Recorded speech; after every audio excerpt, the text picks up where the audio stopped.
il n'est qu'un élément de Pastef te lii muy def mënatul dellu ginnaaw parce que même bu dellu siwaatoon mënatul am biir notoriété biir Pastef donc foncé rek ko dese ñun nag kilifa gi wax na bu yàgg mais nag xam nga ñun nous tardons à comprendre ce qu'il dit avant le 8 après le 8 les gens n'avaient pas compris situation am mu ne maintenant tout est clair jël na yoonam nañu jël suñu yoon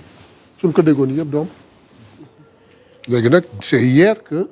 il nous a aidé à comprendre ba tey nag léegi kenn ku nekk yaa ngi prêter allégeance à Ousmane Sonko ba tax na sax dans un message que j'ai reçu où xale yi di ma wax naan ma on vous donne un délai jusqu'au 10 si vous ne sortez pas vos cartes ñu defar suñuy carte ñun jaay ko pour te dire que dafa may kii cohésion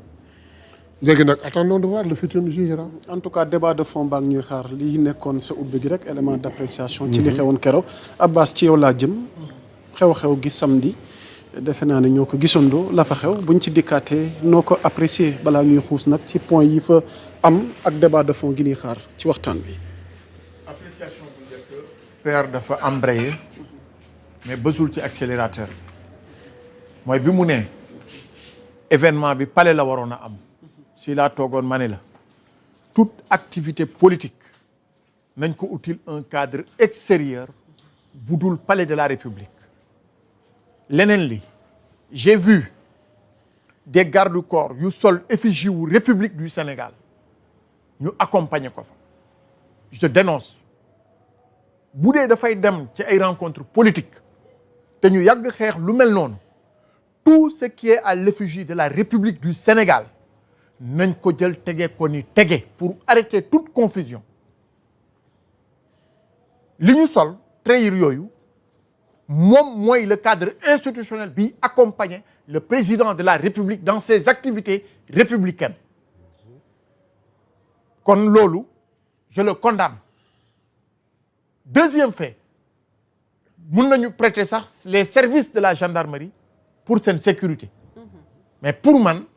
demee bu ñu bañee kuy critiquer gendarmerie wala ngay critiquer ay police am na ndaje yoo xamante ni quand c'est purement politique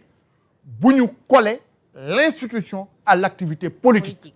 il y a des services de sécurité pour le faire na service de sécurité yooyu dem monter au créneau loolu mooy sama première observation ci cadre bi nga xamante ni samay bët moo ma may ma bugg koo dénoncer avec toute la rigueur parce que lu ñu doon bañ démb du dagan tey li ñu doon bañ démb du lew ëllëg parce que c'est la tête de je le refuse nañuy éviter di def ces confusions de rôle Diomaye nekku fa en tant que président de la République même s'il incarne par ailleurs l'institution mais cadre bi mu nekkee c'était un cadre purement et simplement politique c'est un militant bi dem à la rencontre effectivement de ses pairs yaa Moussa maintenant lii yëpp mooy njaxital rek ak ubbi buntu d'une séparation rampante yàgg na nit ñi di ne waaw fii la xar yi jaar nag yi fii la ñu jaar ay stratégie politique la nangamti demain Diomaye day jàppale Sonko autrement gëwuma ko man Abbas Sow gëwuma ko la père waxoon nag yey na ma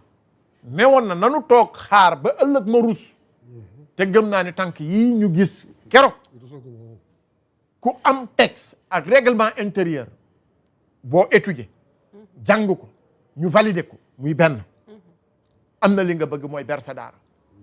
taalibe nag boo ko yoree ci sa daara mu jàpp ni woo yaay mokkal na mën na la diir mbagg fa lillahi alhamdu loolu la ku ne di ñaan ku mokkal nag ber sa daara waaye nag booy ber daara da ngay xool ñi ngay àndal man gëw ma ni ña nekkoon ca saal ba ñenn ñi ma xam leen fréquenté leen nekkoon ak ñoom dans beaucoup de milieux matuñu sax télécentre les gens étaient généreux pour caricaturer leen télécentre seen biir kër seen salon bu ñu fa doon organiser élection seen caat gagné leen Seydina Mohamed laa la ko jiiñal seen salon laa la wax suñ fa doon organiser billahi wal kitaab yaa Moussa kaa ñu organiser référendum boobu on les prend individuellement ñu dem seen biir kër seen salon ñu organiser foofu une élection laa la wax de représentativité ci biir famille bi seen caat moo leen fa ëpp représentativité ñu ci bëri nag laa la wax billahi wallahi wal kitab je le jure sur les deux saintes tombes de mes parents matuñu buy tojuñu buy safuñu limon safuñu xorom dëgg dafa neex yàlla booy ànd da ngay ànd ak ku ko jar maintenant nag les dés sont jetés dinañu xam qui est 6 qui est 5 qui est 4 qui est 3 qui est 1 qui est 0. Vous faites allusion à quoi? Mais à leur engagement individuel et collectif ci lu ñu bëgg a samp allusion bi dafa leer man je ne marche pas par 4 mots gis nga politique addition la ñii mënuñoo additionner seen bopp ba ñu romb 300 personnes boo génnee woon journalistes yi nekkoon ci ginnaaw avec les caméramans les techniciens ñi fa nekkoon matuñu 30 yu baax ñenn ñi curiosité moo leen fa indi ak lan lañ fa mën a jëlee ñenn ñi. Mais Abbas, il y avait une forte mobilisation aussi. La mobilisation elle est la chose la plus facile en politique au Sénégal tout de suite boo bëggee ma mobiliser la 800 personnes génne léegi 350 000 nga teg ko sur la table ma mobiliser la lu la neex